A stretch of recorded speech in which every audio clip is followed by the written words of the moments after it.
வணக்கம். அரியலூர் அடுத்த சிறுவலூர் அரசு உயர்நிலைப் பள்ளியில் பசுமைப் படை மாணவர்கள் சார்பில் நெகிழிக்கான மாற்றுப் பொருள் கண்காட்சி நடைபெற்றது. இனி விரிவான செய்திகள்.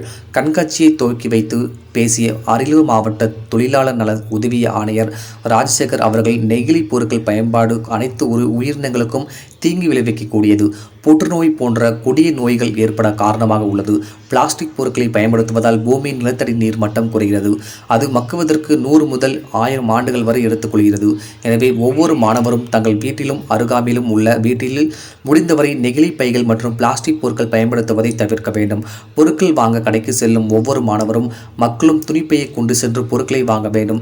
பூமியை அடுத்த தலைமுறையிடம் பத்திரமாக ஒப்படைக்கும் பொறுப்பு மாணவர்களிடம் உள்ளது.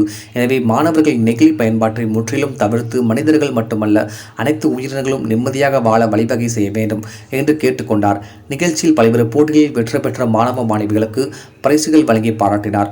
கண்காட்சியில் மரக்கரண்டிகள், பாக்குமட்டை, தட்டு, கண்ணாடி குவளை, மூங்கில் தேநீர் குவளை, மூங்கில் குடிநீர் குவளை, மண்பானைகள், மண் குவளைகள், பனை ஓலை பெட்டி, பனை ஓலை விசிறி, ஸ்டீல் குடிநீர் பாட்டில், காகிதப்பை, துணிப்பை, காகித உறிஞ்சி குழாய் ஆகிய பொருட்கள் காட்சிப்படுத்தப்பட்டது.